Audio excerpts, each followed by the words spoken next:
हमारे पास ऐसा भी समय था कि हमारे पास खाने तक के पैसे नहीं होते थे। तो बेसिकली मैं अपने पापा के साथ खेल तमाशा करती थी। रोज़ दिल्ली आए, दिल्ली में आने के बाद जो मेरे फादर थे उनकी डेथ हो गई। कूड़ा बीनना मेरे लिए, कूड़ा बीनने से स्टार्ट किया कि हमें कभी भी पुलिस वाले ले जाके बंद कर देते थे।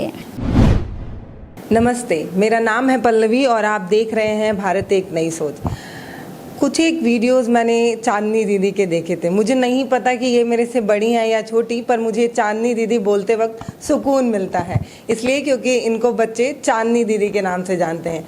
इनके जब वीडियोस मैंने देखे तब मुझे लगा कि परिस्थितियाँ आपको कभी तोड़ नहीं सकती, कभी कभी कमज़ोर बना देती हैं, लेकिन आपको झुका नहीं सकती। फिर चांदनी दीदी की कहानी हमने जब सुनी तो फिर हमने अपने घर में दिखाया और कहा कि हर बार लोग लड़कियों को ये कह देते हैं कि लड़कियां कमज़ोर होती हैं और इनको सहारे की ज़रूरत होती है। पहले पिता के सहारे की ज़रूरत होती है, फिर पति के सहारे की ज़रूरत होती है और बुढ़ापे में बेटे के सहारे की ज़रूरत होती है। तो कुछ लड़कियाँ जैसे चांदनी दीदी ये सेट करती हैं कि हमें कभी किसी के सहारे की ज़रूरत नहीं होती, हम कुछ कर जाते हैं और कुछ ऐसा कर जाते हैं। जहाँ पर हम अभी बैठे हुए हैं, ये खूबसूरत सा ऑफिस है। आप समझिए कि स्कूल एक यहाँ पे बगल में इस रूम के बाहर एक स्कूल है जिसमें बच्चे पढ़ने आते हैं और वहाँ पर बच्चे जो है, कल टीचर्स डे था तो मैम के लिए चांदनी दीदी नहीं मैम है ये, लेकिन हम दीदी बोलेंगे पूरे वीडियो में। ये बच्चों ने कुछ खूबसूरत सा बनाया है, बहुत सारी चीज़ें लिखी हैं और एक ये कुछ गिफ्ट है इनके लिए। मैं चाहूँगी आप पढ़िएगा और ये गिफ्ट भी खोलेगा। ये बच्चों ने खुद बनाया है। Happy teachers day, thank you. और ये घर भी बनाया है और ये खूबसूरत सा कार्ड भी।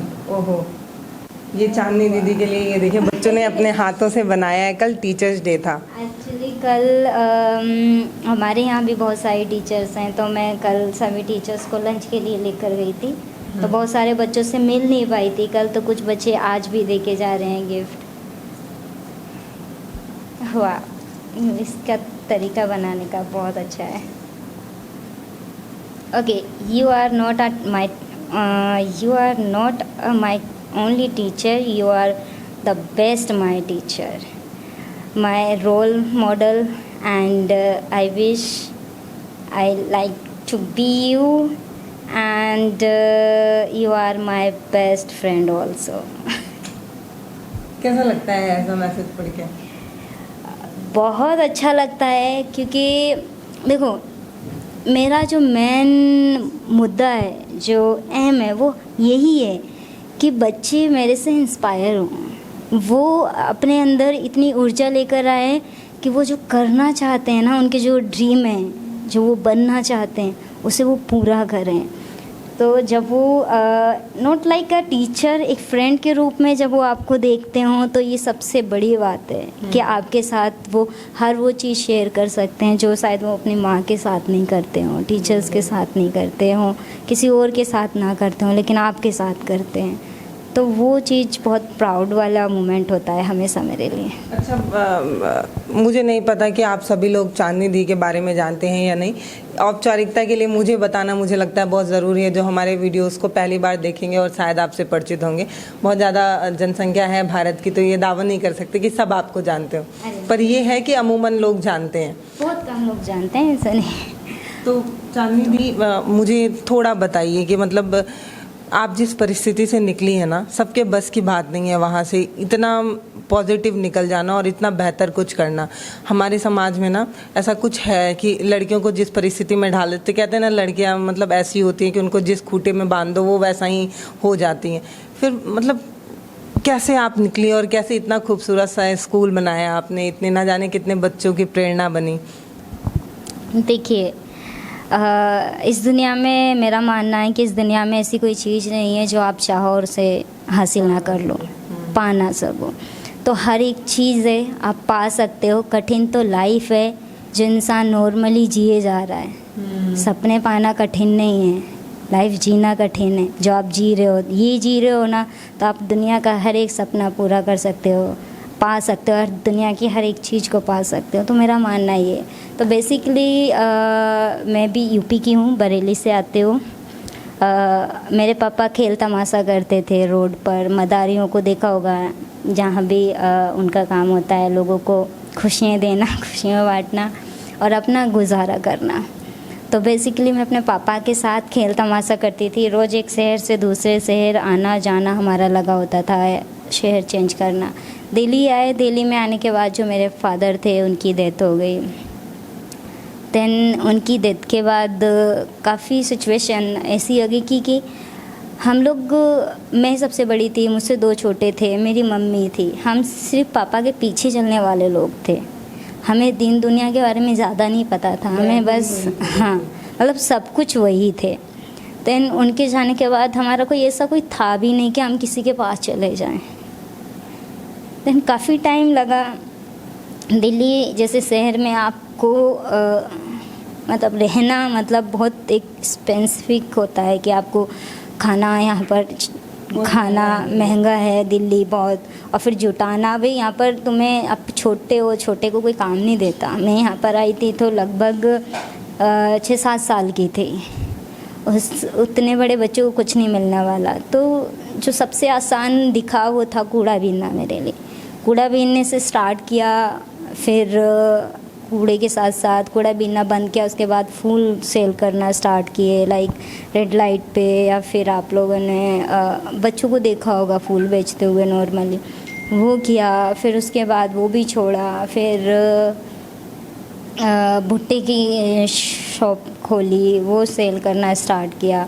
लाइफ में हमेशा पढ़ने का शौक़ था, हमेशा पढ़ने का शौक़ था, और स्पेशली ड्रेस पहनने का कि यार लाइफ में कभी पढ़ाई मिले ना मिले, ड्रेस ज़रूर मिले। तो वो शुरू से था। देन लेकिन वही था कि या तो पेट पाल लो या फिर पढ़ाई कर लो, और पेट तो नंबर 1 पे होता है सबका। जब तक पेट नहीं भरेगा तो वो करेगा क्या। तो पाल मिले, परिवार को भी एग्जैक्टली। सो काम में लगे रहते थे। फिर देखा कि कुछ वॉलंटियर्स बच्चों को पढ़ा रहे हैं, एक बस स्टैंड पे बैठा के बच्चों को ऐसे ही पढ़ाते थे। वहाँ जाके पढ़ना स्टार्ट किया खुद से। तो पहली बार पता चला कि बच्चों के राइट होते हैं, एक्ट होते हैं कानूनी तौर पर। तो वो ज़्यादा दिलचस्प लगा, क्योंकि उस समय एक ऐसा समय था वो हमारा बचपन का कि हमें कभी भी पुलिस वाले ले जाके बंद कर देते थे, पीटते थे, और हम लोग कुछ कर भी नहीं पाते थे। तो ऐसा होता था हमारे साथ। तो जब पता चला कि भाई ऐसे पुलिस वाले ले जाके बंद नहीं कर सकते, तुम्हारा राइट है, तो भाई हमने कहा इसे जानेंगे हम क्या है ये। तो फिर हमने चाइल्ड राइट में हमने काफ़ी उन लोगों से जाना, और काफ़ी हमने उनके साथ जाकर उनके ऊपर जहाँ भी वो जाते थे उनके पीछे जाकर सीखा हमने। एंड सीखने के बाद मेरे जो स्लम एरिया में जितने बच्चे थे, मैंने उनके लिए काम करना स्टार्ट कर दिया, एंड उनके लिए काम करना स्टार्ट कर दिया। और फिर मैं मतलब उन्हें जो भी प्रॉब्लम होती थी उन्हें सॉल्व करती थी, और मम्मी से बोलती थी मैं तो पढ़ूंगी और इन्हें भी पढ़ाऊंगी। तो मम्मी कहती थी तू पागल हो गई है। हाँ नहीं, वो ये कहती थी खुद पढ़ ले, वो ये कहती थी तू पागल हो गई है। इस गाँव में मतलब लोग लड़के को भी नहीं पढ़ाते, और तुम तो लड़की ही हो, और फिर ऊपर से तुम ये कह रही हो कि मैं भी पढ़ूंगी और दूसरों को भी पढ़ाऊंगी। तो ईक मारती थी, हम दोबारा काम पे लग जाते थे। तो ये होता था हमारे साथ। लेकिन हाँ, सपना हमने कभी नहीं छोड़ा।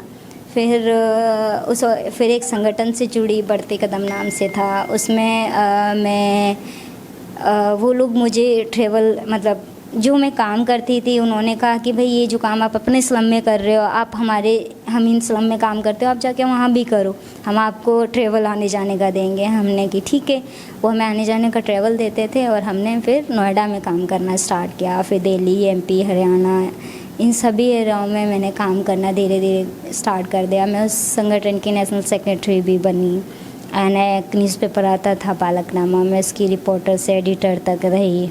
फिर मैंने काफ़ी सारे गवर्नमेंट के प्रोजेक्ट में मैंने काम किया, लाइक मैंने NCPCR, राष्ट्रीय बाल अधिकार संरक्षण आयोग, जो बच्चों के राइट्स पे वर्क करता है, मैंने उनके साथ मैंने काम किया। मैंने अलग जितनी भी ऑर्गेनाइजेशन है बड़ी बड़ी, उनके लिए मैंने काम किया। मैं बच्चों को लीडरशिप की ट्रेनिंग देती थी। देन जब मैं 18 साल की हुई तो फिर मैंने डिसाइड किया, मेरा जो मन में था कि मैं खुद पढ़ूंगी और बच्चों को भी पढ़ाऊंगी। तो फिर मैंने वॉइस ऑफ स्लम स्टार्ट किया अपने एक दोस्त के साथ मिलकर, देव। तो उनके साथ जब मैंने वॉइस ऑफ स्लम मिल के स्टार्ट किया, तो हमारे पास ना ही पैसे थे ना ही एजुकेशन थी। तो लोगों के उस समय तक आपने कोई पढ़ाई नहीं की थी? मैंने पढ़ाई की थी। लाइक मैं उस समय आई थिंक 8th क्लास में शायद पढ़ रही थी। हाँ, मैं पढ़ रही थी उस समय। तो जब मैंने कहा कि हम लोग एक ऑर्गेनाइजेशन बनाएंगे जिसमें हम लाखों बच्चों को पढ़ाएंगे, सैकड़ों बच्चों को पढ़ाएंगे और बेहतर एजुकेशन देंगे। तो जब लोगों से कांटेक्ट करना स्टार्ट किया तो लोग कहने लगे आप पागल हो गए हो तुम वो हंसते थे, ओबियसली हंसते थे। वो सीधा ये कहते थे भाई तुम वो चीज़ बांटने जा रहे हो जो तुम्हारे पास है ही नहीं, ना तुम्हारे पास एजुकेशन है, ना ही तुम्हारे पास पैसा, कहाँ से पढ़ाओगे। और उन्हें देख के लगता था यार सही तो कह रहे हैं, कुछ भी तो नहीं है हमारे पास। तो ऐसा लगता था, फील होता था, बुरा भी लगता था बहुत, लेकिन दिल में था कि यार मैंने करना है। एंड देन हम लोगों ने एक पहले स्लम में जाके पढ़ाते थे। स्लम में पढ़ाने से कुछ साल बाद समझ में आया कि अगर बच्चों की लाइफ चेंज करनी है, स्लम के बच्चों की, तो उन्हें स्लम से पहले निकालना ज़रूरी है। अगर वहीं पढ़ा रहे आप तो क्या चेंज ला रहे हो उसके अंदर। तो फिर हमने एक सेंटर लिया, छोटा सा एक रूम लिया, उस रूम में पढ़ाना स्टार्ट किया। हमारे पास पैसे नहीं थे तो हमने एक रूम, कोई डांस एकेडमी थी तो जो कि शाम को डांस चलता था, उसमें हमने कहा हमारे पास थोड़े पैसे हैं, हम आपको हाफ इसका रेंट हम दे दिया करेंगे, आप मॉर्निंग में हमें दो इसे चलाने के लिए। उन्होंने कहा ठीक है। फिर हम रात में क्या करते थे, जो शादी पार्टीज़ होती हैं उनमें जाके हम वो करते थे, हाँ, कैटरिंग का काम करते थे, ओडिस बोलते थे उसे, मारते हैं। वहाँ से जो पैसे अर्न करते थे उसी से हम वॉइस ऑफ स्लम में लगा के और वॉइस ऑफ स्लम को चलाते थे। हमारे पास ऐसा भी समय था कि हमारे पास खाने तक के पैसे नहीं होते थे। हम लोग गोलगप्पे खरीदते थे और उसमें से कहते थे भैया बहुत सारे आलू डाल दो, और फिर उसे खाते थे। तो इस तरीके से पल निकाले, लेकिन जो इच्छाएं थी करने की उसे नहीं छोड़ा कभी भी। देन फिर लोगों को पता चला कि कुछ लोग बच्चे हैं जो अच्छा काम कर रहे हैं, तो लोग जुड़ते गए, कारवां बनता गया। और आज हमारे पास यहाँ 370 बच्चे हैं जिनकी हमने प्रॉपर तरीके से एजुकेशन को अडोप्ट कर रखा है। लाइक वॉइस ऑफ स्लम करता क्या है, वॉइस ऑफ स्लम हर साल 100 बच्चों का एडमिशन लेता है जो बच्चे लाइफ में कभी स्कूल ना गए हुए। उन बच्चों को लेकर फिर उन्हें 1.5 ईयर अपने पास पढ़ाता है। वो पूरी काउंसलिंग सिस्टम, वो पूरा सिस्टम बना हुआ है, उसके हिसाब से चलते हैं हम। तो क्या होता है कि उन बच्चों की जब उनका एडमिशन होता है कि 10 साल का बच्चा जो कभी लाइफ में स्कूल नहीं गया, से 1 2 भी नहीं आता, गवर्नमेंट कहती है इस एज के हिसाब से एडमिशन होगा। लाइक 10 साल का बच्चा है तो उसे 4th या 5th में आना चाहिए। अब जिस बच्चे को 1 2 भी नहीं आता, आप उसके सामने किताब रख दोगे तो बच्चा पढ़ेगा, वो कभी नहीं आएगा स्कूल, वो अपने आप को एडजस्ट ही नहीं कर पाएगा वहाँ पर। तो इस केस में हम क्या करते हैं, हम अपने बच्चों को 1.5 ईयर के अंदर उस बच्चे को उसकी एज के हिसाब से तैयार कर देते हैं। लाइक 1-1.5 साल के अंदर हम उसे क्लास 4 तक रेडी कर देंगे। एंड फिर उस बच्चे का हम एडमिशन कराते हैं। तो हमारे 50% हिंदी मीडियम स्कूल में जाते हैं, 50% इंग्लिश मीडियम स्कूल में जाते हैं। जो बच्चे इंग्लिश मीडियम स्कूल में जाते हैं उनकी स्कूल फ़ी 75% हम लोग देते हैं। उसका फूड से लेके, स्टेशनरी से लेके, बुक, शू, एवरीथिंग हम लोग प्रोवाइड करते हैं उन्हें। और इसके बाद हमारा सेकंड प्रोग्राम है आफ्टर स्कूल प्रोग्राम। इसका क्या है कि जैसे ही बच्चा स्कूल में एडमिशन कराया तो वो बच्चे को पूरा एक अलग सिस्टम, मतलब पूरा दूसरे प्रोग्राम में वो आ जाता है। तो उसमें जैसे कि उसकी ट्यूशन्स, उसकी ज़रूरत की चीज़ें, उसकी काउंसलिंग, मतलब एवरीथिंग उनका होगा। ये नहीं कि उसे छोड़ दिया एडमिशन कराने के बाद, उसका प्रॉपर तरीके से ख्याल रखा जाएगा। एक स्टाफ जो हमारा कम्युनिटी मोबिलाइज़र है, उसका सिर्फ यही काम है बच्चा स्कूल गया या नहीं गया उसकी रिपोर्ट देना, नहीं गया तो क्यों नहीं गया, क्या रीज़न था, खुद स्कूल जाकर छोड़ कर आना, वो पूरा होता है। और आज हम बहुत प्राउडली बोल सकते हैं हमारे बच्चे, वो बच्चे जो कल कूड़ा बीनते थे या भीख मांगते थे, वो Indraprastha global school, GD Goenka global school जैसे स्कूल्स में पढ़ाई कर रहे हैं। तो ये हमारे लिए बहुत बड़ी बात है और हम गर्व से बोल सकते हैं कि हमारे बच्चे आने वाला एक ऐसा चेन लेकर आएंगे कि लोग कहेंगे कि हाँ, इन बच्चों ने कुछ तो कर दिखाया। और हर एक बच्चा उसके सपने के साथ साथ उसका एक ही ड्रीम है कि वो सोसाइटी को वापस देगा, वो अपने जैसे बच्चों को ज़रूर सपोर्ट करेगा। अभी हम जिस बच्चे से बात कर रहे थे, आपने बताया वो किसी प्रोग्राम के लिए उसका सिलेक्शन हुआ है। हाँ, तो पलक है, मैं पलक की स्टोरी थोड़ा सा बता देती हूँ। पलक के फादर की डेथ हो गई थी कोविड में, और ये पहले नॉर्मल लाइफ जी रहे थे, लेकिन पापा के जाने के बाद सेम इनकी लाइफ में भी कोई नहीं था जो सपोर्ट करे। इनकी पढ़ाई, इनकी एजुकेशन सब छूट चुकी थी। तब वॉइस ऑफ स्लम ने इन्हें कनेक्ट करा, और आज मतलब वो 9th क्लास में है, और उसकी इंग्लिश आप सुनोगे ना, सीरियसली इतनी अच्छी इंग्लिश बोलती है। मैं तो कहती हूँ यार मुझे नहीं आती मेरे बच्चे मेरे से आगे जा रहे हैं तो मुझे खुशी होती है। तो वही है। तो आज उसे एक सवेरा अवार्ड करके है, सिंपली सुपर्णा जी चलाती हैं इस सवेरा अवार्ड को।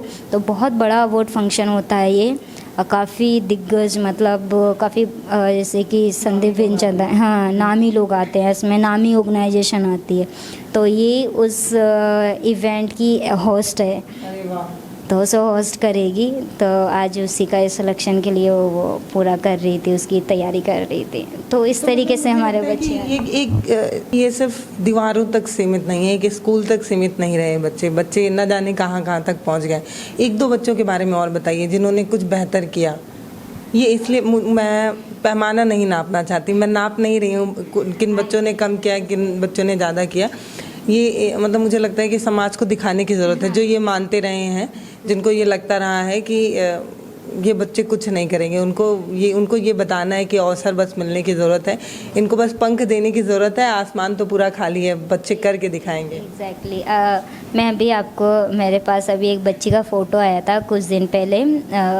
एक बच्ची मेट्रो स्टेशन पे फूल बेचती थी, जब मैं उससे मिली थी तो मैंने उसे वॉइस ऑफ स्लम में एडमिशन दिलाया। एंड फिर उसके बाद अभी वो GD गोयनका ग्लोबल स्कूल में उसका 4th क्लास में एडमिशन हुआ है।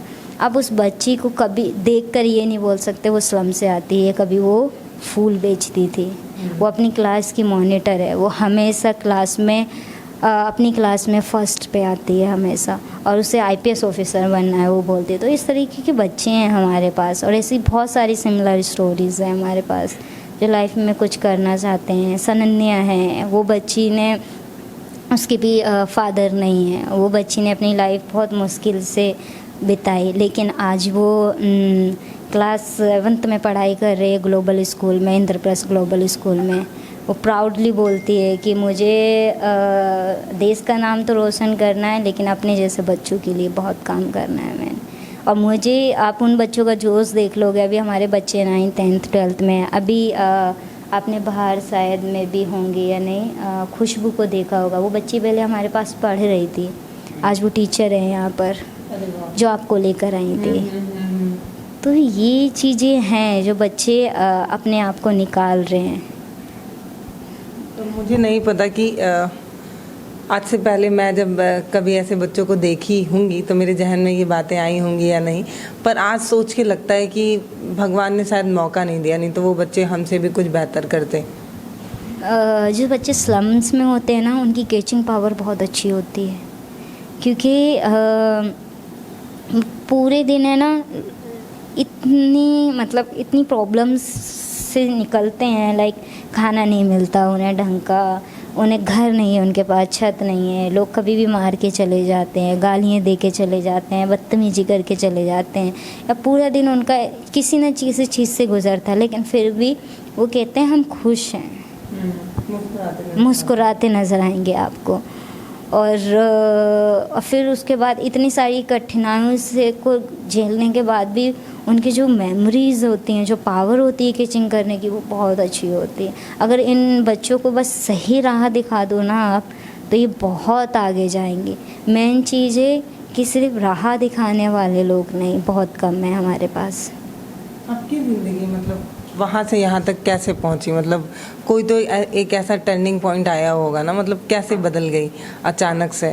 मतलब अचानक तो नहीं है, मतलब कई साल लगे होंगे, कितने साल आपने मेहनत की और आज आप यहाँ तक हैं, और अभी तक कितने बच्चों की ज़िंदगी बदल गई है? मैं 10 साल की उम्र से ही अपने जैसे बच्चों के लिए काम कर रही हूँ।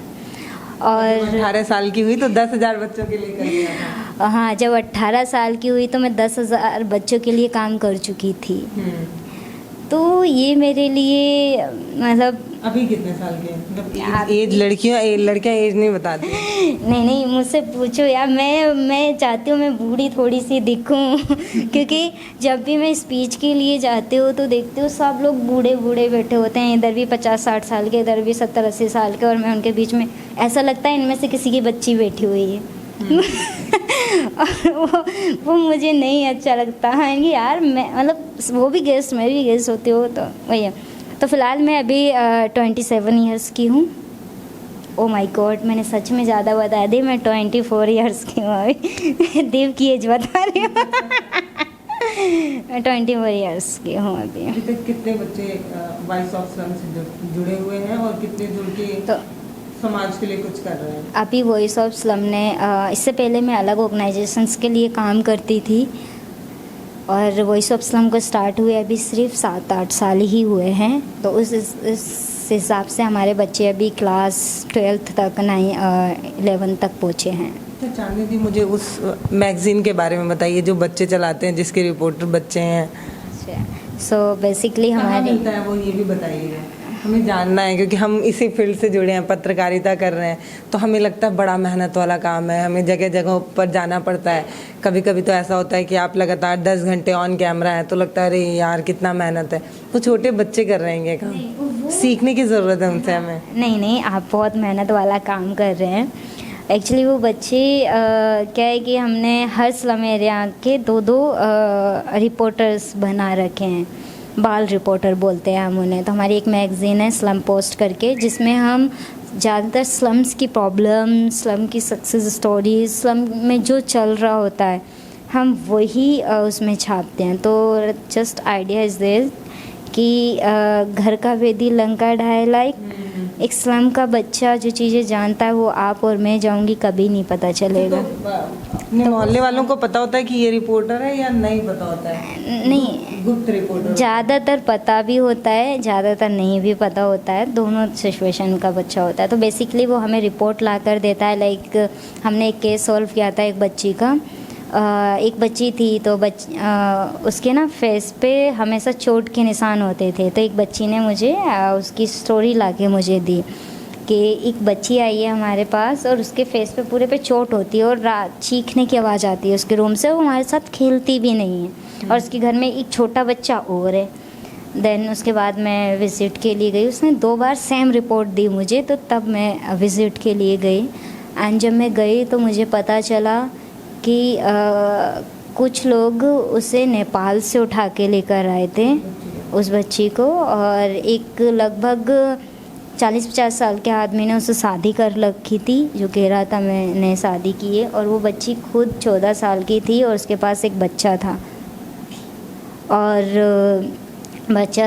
उसके जब मतलब चाइल्ड लाइन की हेल्प से हमने उसे रेस्क्यू किया तो पता चला कि उसके घर मतलब ससुर जो था, देवर जो था, जो हस्बैंड था, वो तीनों लोग उसके साथ शारीरिक एंड मानसिक शोषण करते थे। जब फिर नेपाल से उसके माँ बाप को ढूंढा गया, इंडिया पुलिस ने ढूंढ के लेकर आए।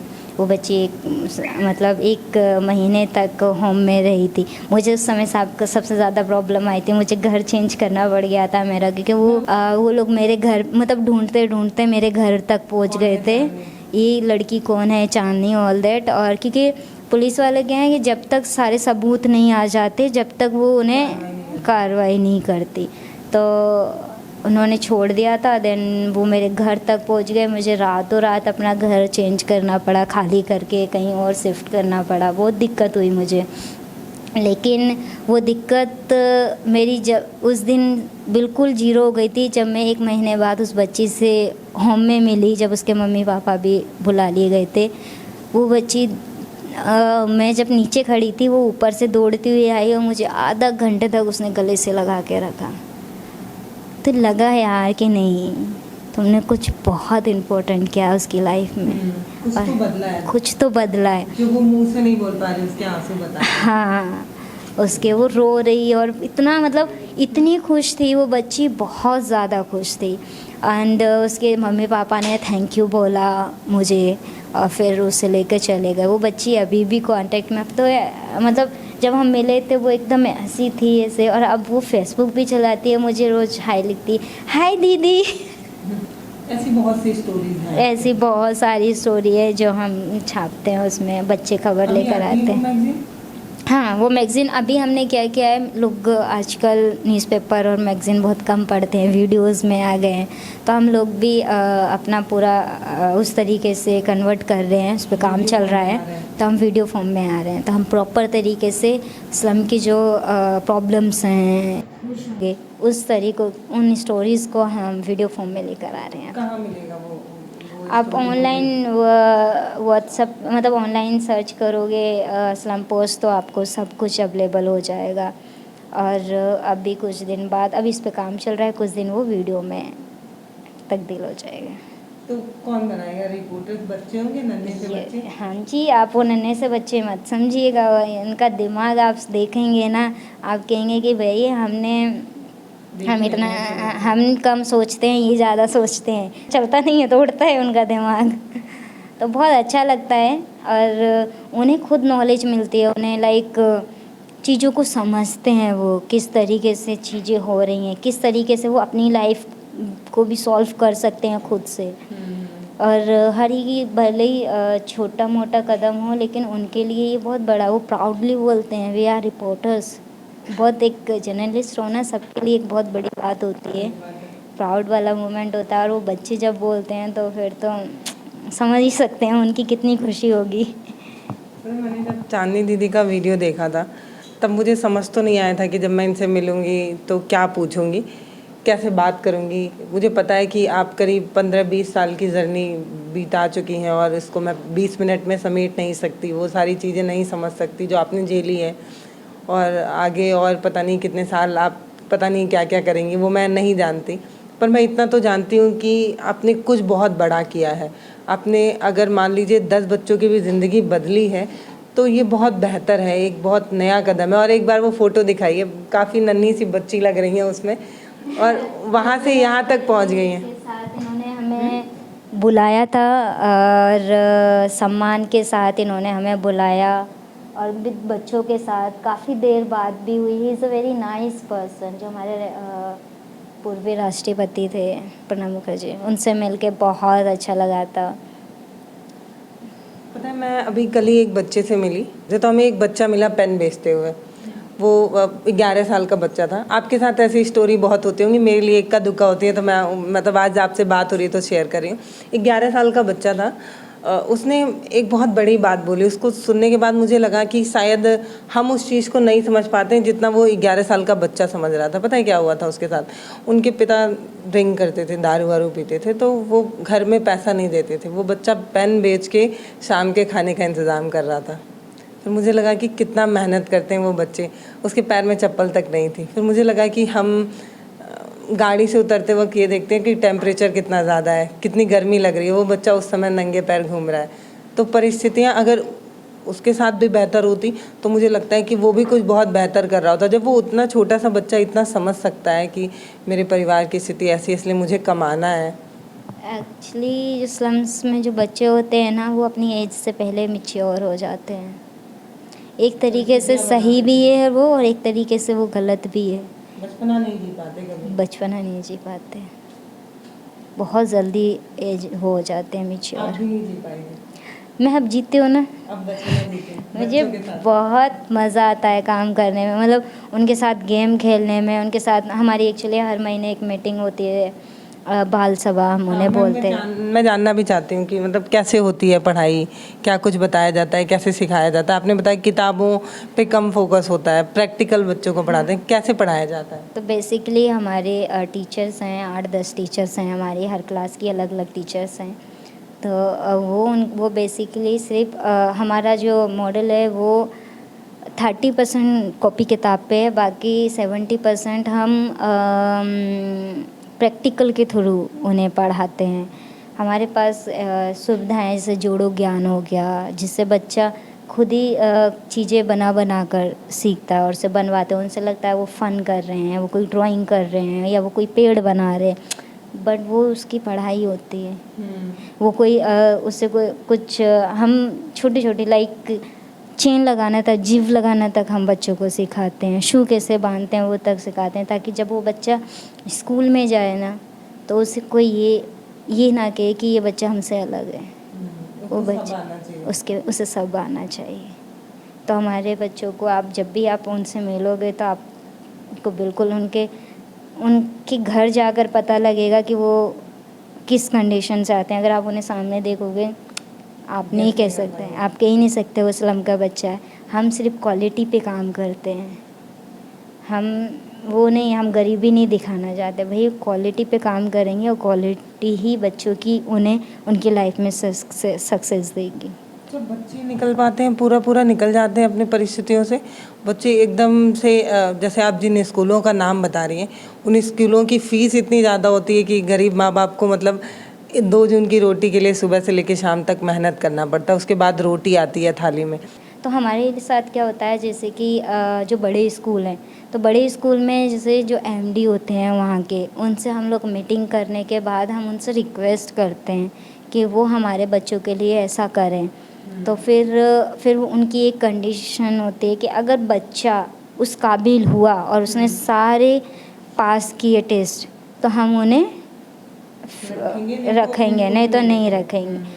तो हमारे सारे बच्चे पूरी एक तरीके से टेस्ट तरीके से बोलना, उनके जैसा रहना सब सीखता है। इंटरव्यू वगैरह नहीं सीखता क्या है, हमारे बच्चों को ऑलरेडी हम यहाँ पर माहौल ही ऐसा क्रिएट करके रखते हैं कि बच्चा खुद ही सीख जाए। बाकी जितने भी वो टेस्ट देने जाते हैं उसमें पास होता है। बच्चे तो फिर लौट के घर ही जाते हैं ना। जैसे एक आप बुरा नहीं मानिएगा पर एक माहौल का बहुत असर पड़ता है। घर जाके बहुत से घरों का माहौल अजीब होता है, मतलब गाली गलौज जैसा माहौल है। आप उसको यहाँ इंग्लिश बता रही हैं, वो घर जाके वही सीख रहा है, तो फिर कैसे निकलते हैं बच्चे? बेसिकली क्या है, इन बच्चों के ना इन हर टाइम काउंसलिंग होती रहती है, और सिर्फ इस बच्चे की नहीं, इसके पेरेंट की, इनके पेरेंट की, फिर इसके साथ साथ जो बच्चे के आसपास के स्टेक होल्डर्स हैं उनसे बाकायदा बात पूरा तरीके से करते हैं। एक बच्चे से जुड़ने के लिए उसके आसपास की हर एक चीज़ से जुड़ना पड़ता है, तभी उस बच्चे को आप निकाल पाओगे, नहीं तो वो पहले ही बहुत अंदर होता है, अब उसे निकालना बहुत मुश्किल होता है। हमारे पास से कुछ बच्चे ऐसे हैं जो ड्रॉप आउट हो जाते हैं। हमारा रेट ड्रॉप आउट होने का बहुत कम है, क्योंकि मेरी बचपन की कुछ वीडियो हैं जो स्लम में जब मैं रहती थी वो यूट्यूब पे पड़ी हुई है, तो उससे बहुत फ़र्क पड़ता है जब मैं बच्चों को दिखाती हूँ। तो मैं भी आप में से निकली हूँ, तो बच्चा उसके अंदर है ना एक होप बिल्ड होती है कि यार दीदी कर सकती है, मैं क्यों नहीं कर सकता। तो ये चीज़ें हैं जो बच्चों को पुश करती हैं, उनके अंदर सपने प्रोती हैं, पैदा करती हैं सपनों को, और जब वो बच्चे उस सपनों के पीछे चलते हैं, आप देखना अभी तो मैं ये बोलूँगी कि हमने अभी सिर्फ 30% ही काम किया, हमारा भी 70% काम आने वाला है। मुझे ना पता है स्कूल में बच्चों से मिलना था, बात करना था, पर मैं थोड़ी लेट थी और इसलिए शायद मैं बच्चों से नहीं मिल पाई।